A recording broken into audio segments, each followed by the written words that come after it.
Good afternoon. On Tuesday and Thursday, I asked the Sangha to think about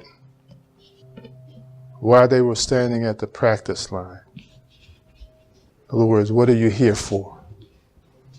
Because if you don't know why you're here, you don't get anything. You just come and leave. So, did you do that? Who did that? One person. Two people. Okay. All right. What was the question?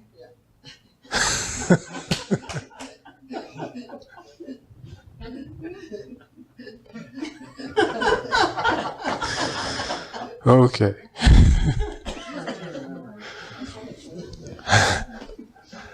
The question very simply is, why are you here?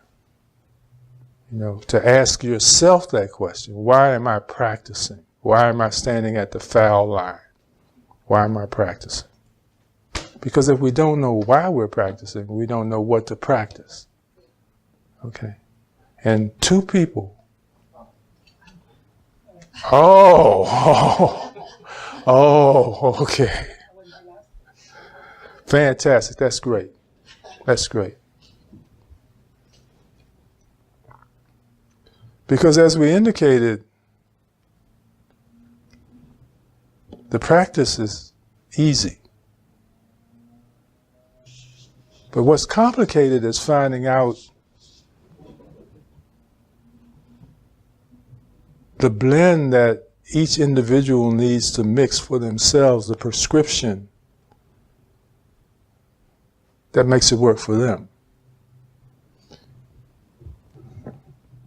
I talk a lot about being a recovering Catholic. And what I realized was I just didn't understand what that system was telling me. Wasn't, you know, and I knew that the system wasn't in and of itself corrupt. I'm not talking about priests now. I'm talking about the system. And I saw people who obviously benefited from practicing the system.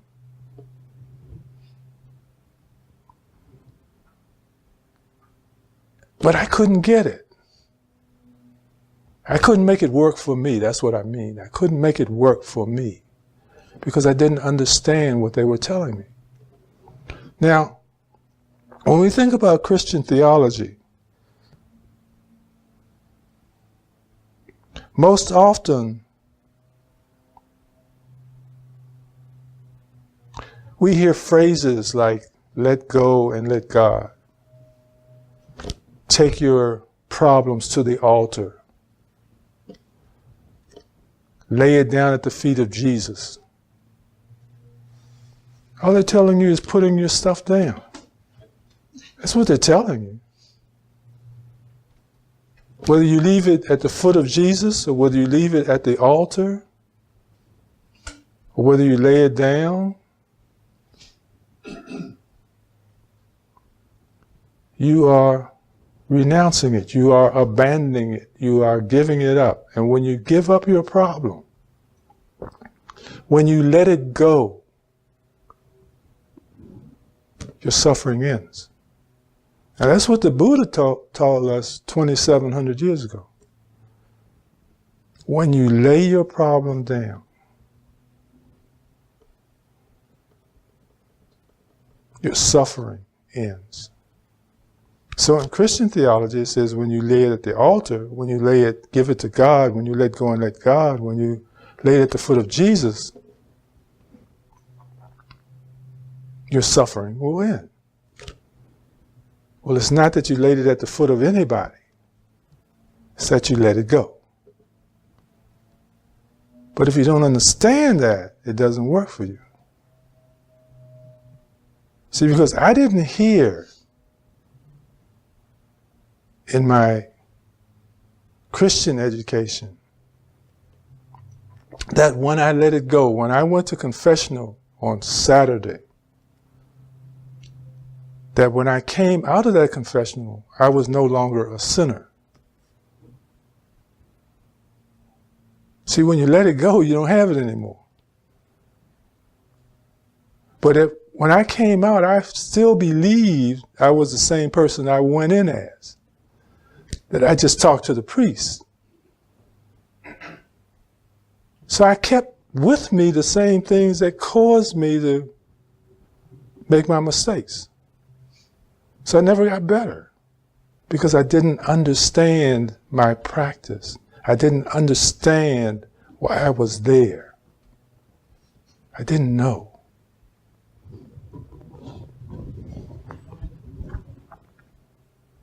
So for those who did not investigate their minds in that way, now you understand why you should.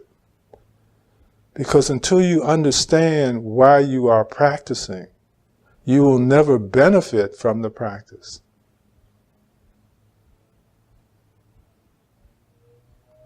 Everyone can become enlightened. It's easy. But it isn't easy until it's easy. We talked about tying our shoe.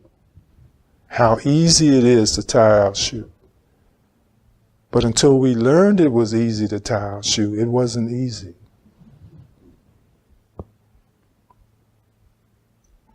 Everything is Dhamma. Tying our shoes is Dhamma.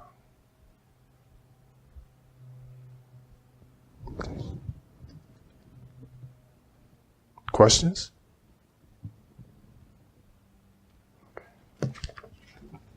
You were asked to read Sutta 15 and Sutta 16.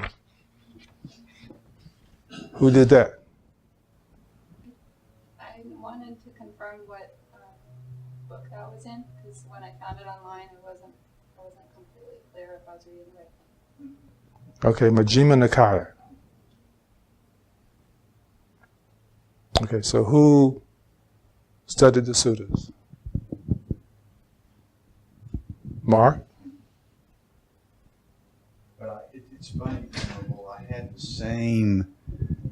I had the same experience that Heather had, that the Venerable Pannadipa said, read 15 and 16 on voidness. And as I read it, I wasn't sure I was reading the right thing because it didn't, I don't know. No, it wasn't on voidness. Huh? It wasn't on voidness. Oh, then I it was on misunderstood. And that inference, explains everything. Inference and the wilderness of the heart and distracting thoughts. Okay. So I did read the right thing, but I misunderstood why I was reading it. Never mind. Why am I shooting the foul shot? See, I mean, that's the point.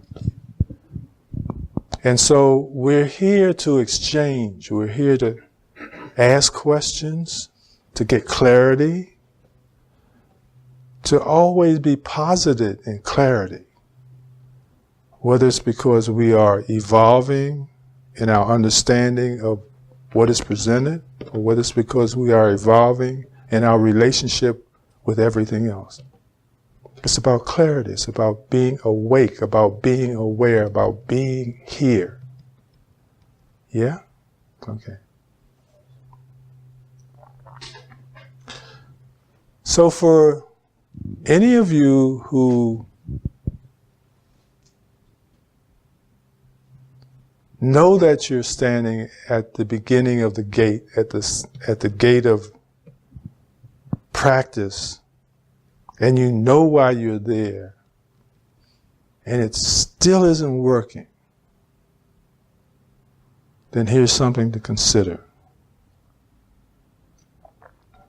In Sutta 16, the wilderness of the heat of the heart, the Buddha said, any disciple, any bhikkhu, and in his teachings he used the term bhikkhu, but he was referring to both monastics and lay, because they were all a part of the Sangha. And he says, any bhikkhu, any disciple, any layperson who is endeavoring to understand the practice. If you have not abandoned these things, these shackles,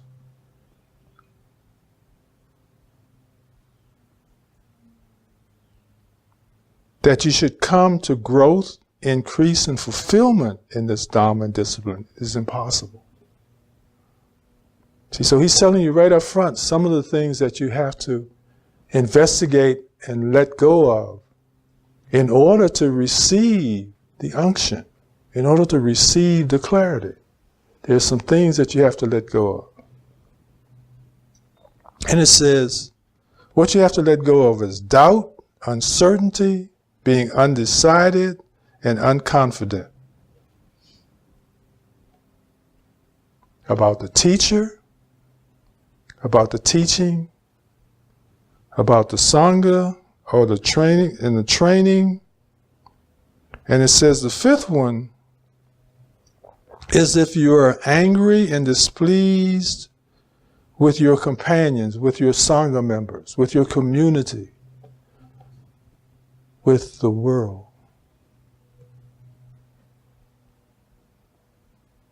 You will not be inclined, your mind. See, now he's telling you something here. He's saying that in order to get this, you have to have a clarity and a certainty and a confidence, no doubt. But your mind also has to incline toward the teaching. And the way it inclines toward the teaching is that it inclines towards ardor, devotion, perseverance, and striving. So if you come here and you hear one of the teachers, whoever there might be sitting up here, suggest to you that you should go and read this, or think about this, or practice this,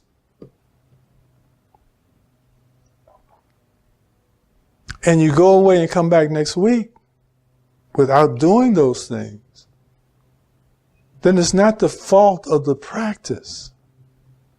It's not the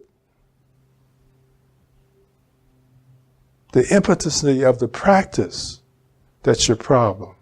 It's that you don't have ardor, perseverance,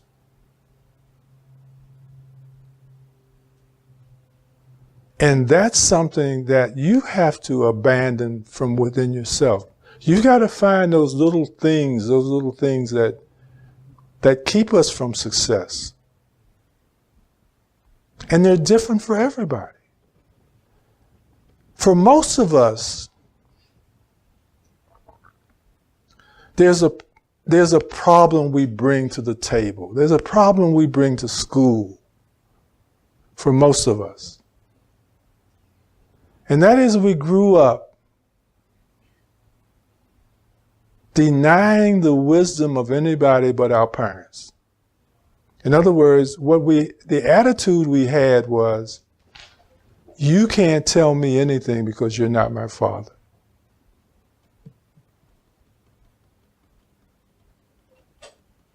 Or you're not my mother. So we develop that arrogance that you're not wise enough because you're not my father or you're not my mother to tell me what to do. Now that carries over into something else. Because what that implies to me when I attach to that arrogance is that any stranger, anyone who is not a part of my family, is not qualified to guide me. So now if I don't think the neighbor can tell me what to do, then I certainly can't think that a foreigner, a stranger, someone who doesn't look like me can tell me what to do. Now, I don't think that while I'm listening, but the subconscious is forming a barrier around the message. because it doesn't like the messenger. So when you're hearing it and you can't utilize it, you seem to be frozen in your application of the practice.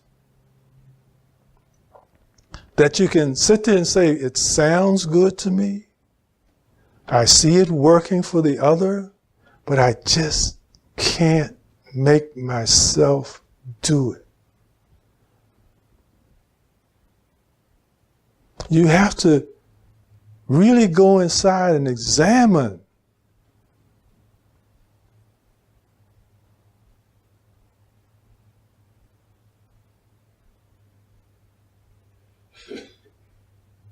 your resistance to the message. Because it's not about the messenger. In other words, anyone can teach us. It's the message.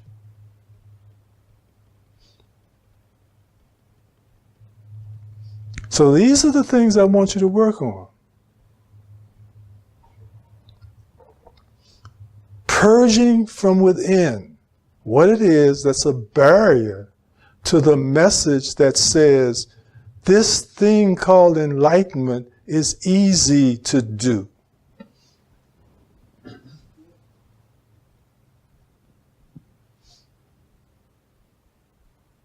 And how many times have you had a complex problem, a knot that you couldn't untangle, a situation that you couldn't understand?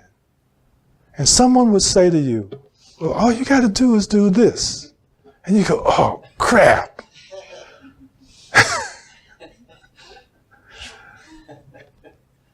And then there's no more puzzle, there's no more knot, there's no more confusion, there's no more resistance. Because now you saw, you knew, you understood, you were aware how easy it was.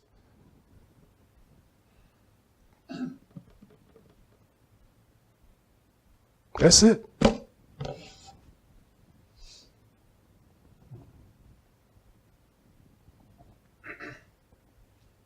Beware of the ones who come and tell you that enlightenment is difficult to achieve.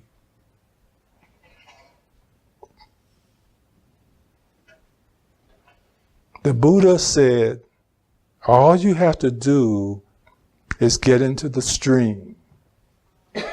And the stream will carry you to enlightenment. You don't have to work hard. You don't have to struggle. You just have to get into the stream. So we just have to get right.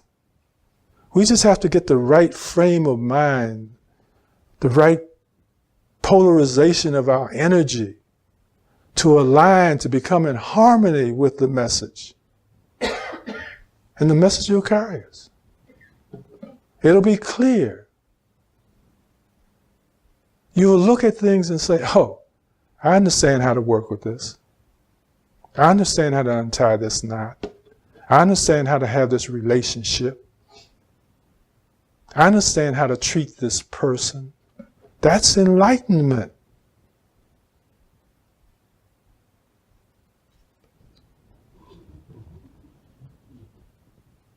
If there are no questions or no comments, no rebuttals, do you have a question or comment or rebuttal? Yes. Let's let David catch up with us.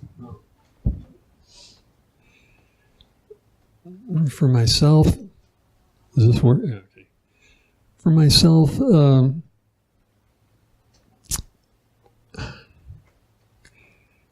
for a while, for a good while, I figured I'll just absorb this through the process of osmosis, and that is extremely slow. And I noticed that.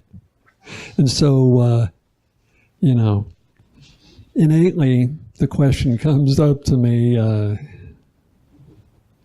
it's good to be coming here?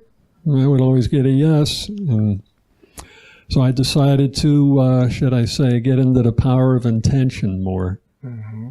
This psychologist, what was his name? He passed away, Dwayne Dyer. He wrote a book on it, The Power of Intention. Mm-hmm.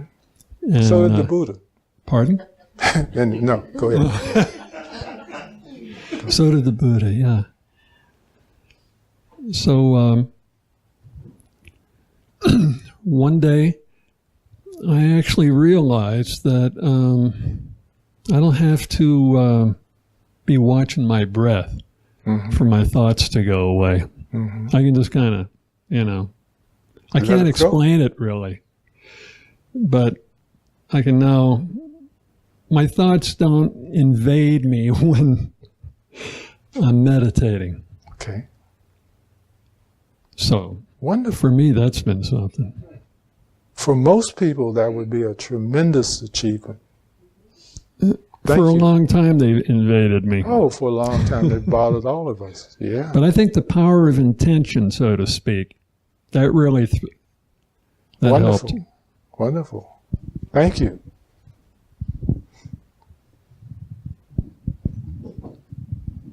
Well, Deepa, I'm happy to say we're on the same page exactly, because that's what I was trying to say Thursday, Okay. that the motivators are, you're using the word subconscious, I'm saying unconscious. Okay. And that's what you need to get in touch with to be aware, Okay.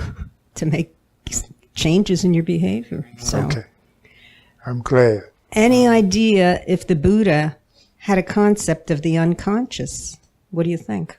Of the stuff underneath?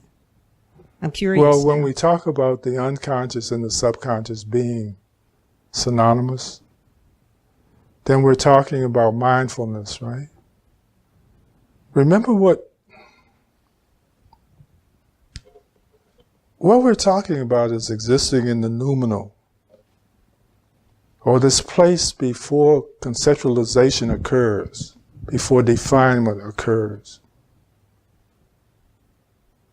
The place before conversation occurs, before thinking occurs. That's pure consciousness. Pure consciousness envelops, it includes every concept of consciousness that you can consider. Because every concept of consciousness that you can consider or define comes out of the total, which is just pure consciousness. I can't have unconsciousness or subconsciousness when I don't have consciousness. I know what you're saying. Okay. Yeah? Okay. It's just all the same stuff. We just make it complicated.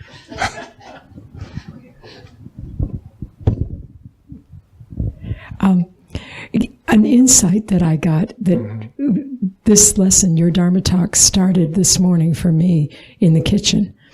And I had a jar that we reuse our jars in the kitchen, and I had made my latte in this jar. And I was visiting with some of my friends over the kitchen table, and as I was talking, I was trying to untwist the lid off of the jar so that I could take a sip of the coffee. And I couldn't get it. It was like it was tight on there. And then I looked down at the jar. I had never put the lid on the jar. There was no lid on the jar. And yet, I was not in a place of discernment and clarity about that. I was scattered out into the world in another place. And as you were speaking, that vision came to me, and how much do I struggle with trying to remove something in life that isn't even there. Yeah. And so, yeah, this is thank you very much for where you're pointing. Being awake, right? Right, absolutely. Just being awake in this moment and not covering over what's true here and now with my own scattered wherever I was. Yes. Yeah. Yeah. Yeah. Yeah, we get those glimpses. And the messages that we can have those glimpses every moment. You know, we think about miracles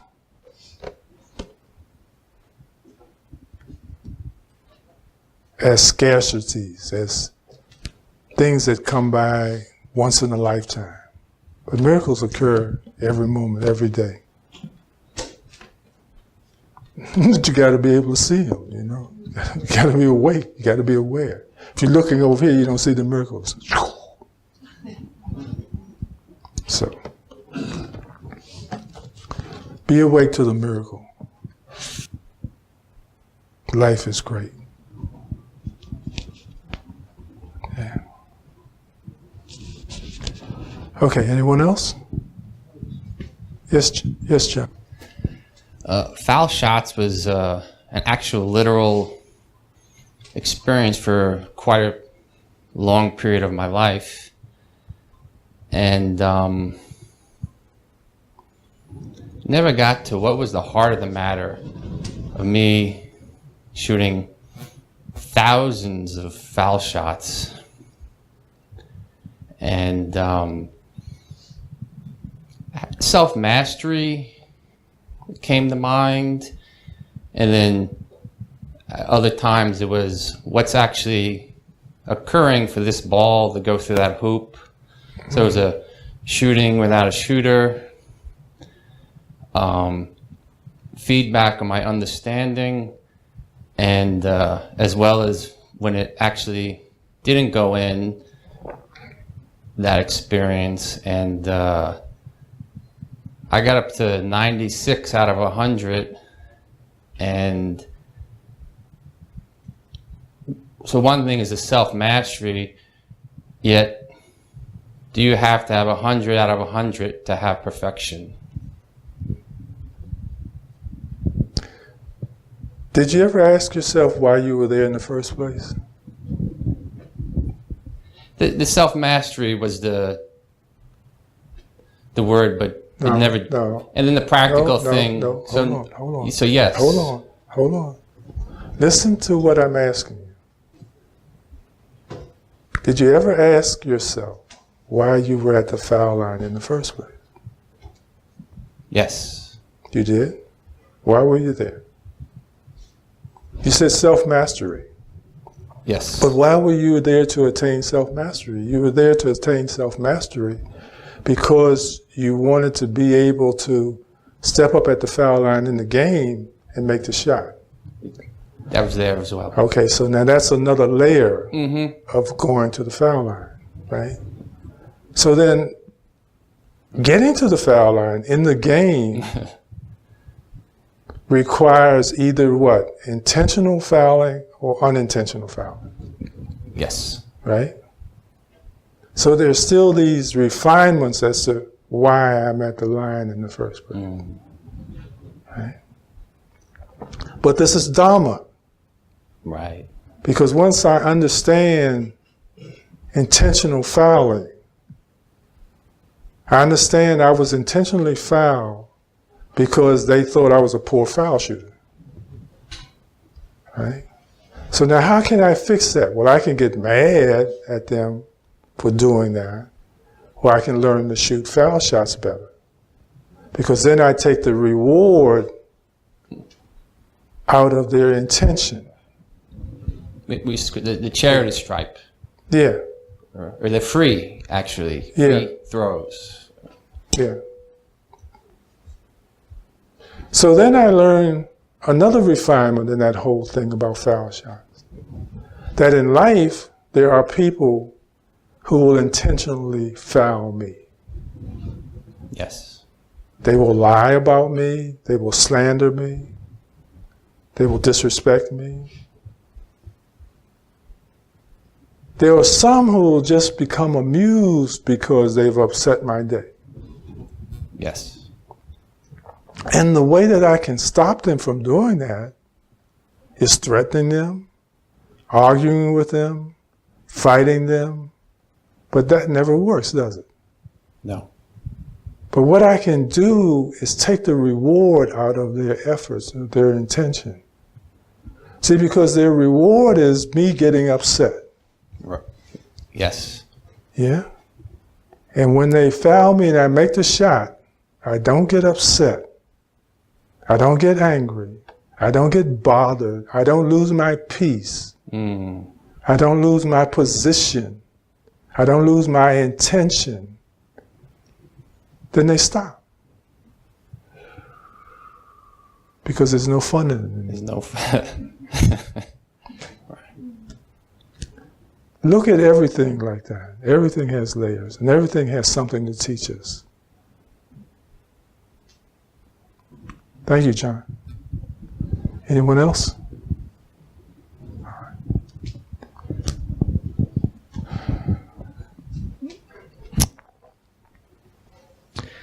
So in this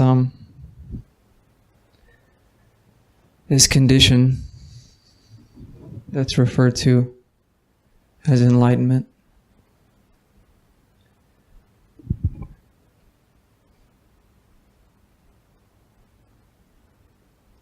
I see it helpful to recognize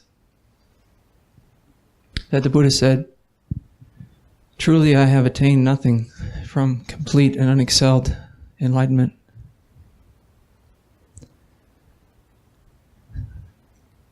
That there is nothing to be gained.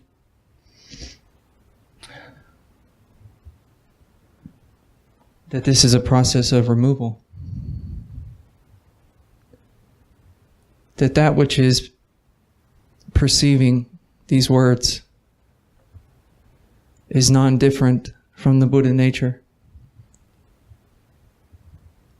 And truly there is only one perceiving right now. If I move into this with the idea that I'm supposed to gain something, attain something, acquire some new understanding, then I submit and dive into the sea of samsara, karmic bondage. But with the clear recognition that what appears to be the case may not be, and the right action and effort to see things as they are, then there can be the recognition that our innate perfection is not something that has ever come, nor will ever leave. Okay, now what you're teaching on is ultimate truth. And before we attain ultimate truth, we have to work with and understand conventional reality. So I agree with you that ultimately there's no one to become enlightened. So thank you. Thank you. You're welcome. Anyone else? Can you translate a little bit? Well, I think I understood. there are two levels of awareness. There's conventional and ultimate. And ultimately, there's no one to become enlightened. So there's no event of enlightenment or unenlightenment because there's no duality. But to wrap your mind around that, you can't intellectualize it. You've got to be there with it. And so there's no point in talking about that. You know, for most people in Hendersonville, they're struggling with being pissed off in their day. And that's what we're here to help people do, to end their suffering, so that then they can become aware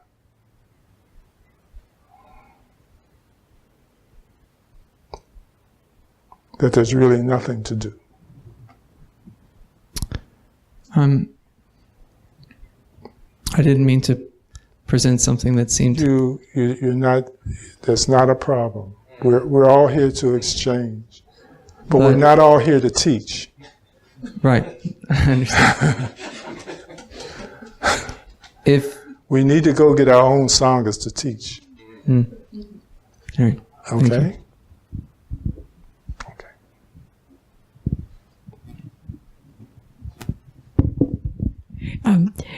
I love that because I'm right in that verge. I'm in that in and out of that space of non-duality. Yeah. And I appreciate what you pointed to there in the that it really, the duality thing doesn't really exist. It doesn't.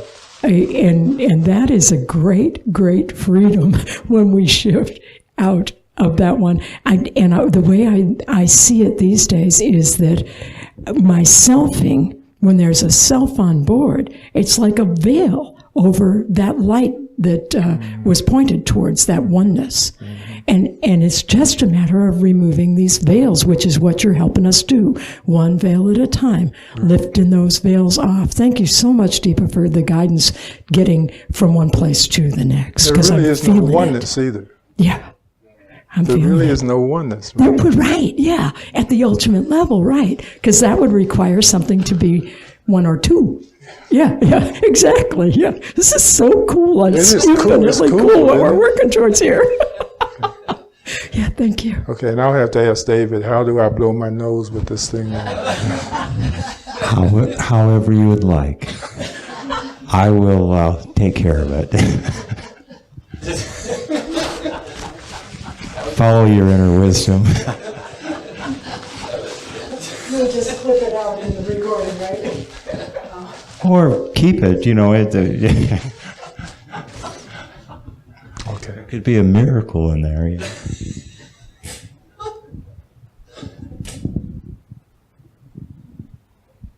If there's nothing else that you understand and take away, it's this: that the practice is fun. The people that you see that get all serious and rigid and tense and insisting,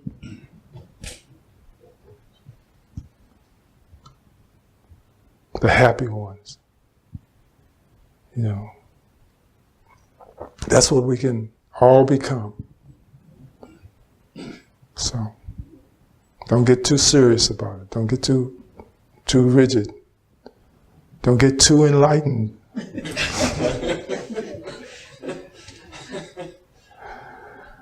Yeah, because you get all inflexible.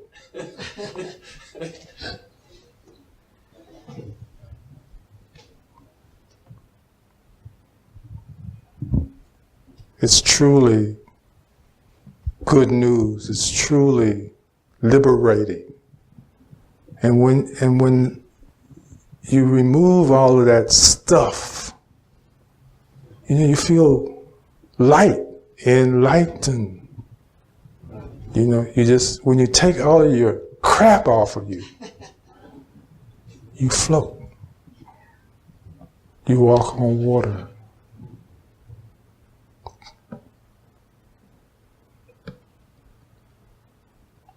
Let's meditate.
Thank you.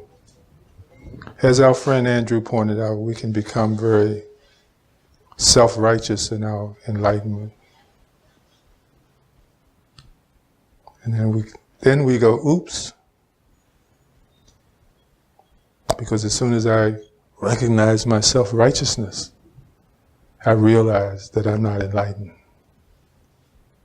So watch the arrogance, watch the conceit.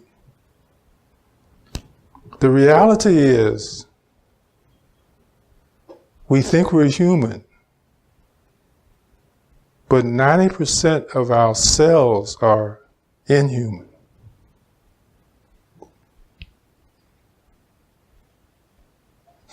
So how do we even qualify ourselves as human beings when we're only 10% human?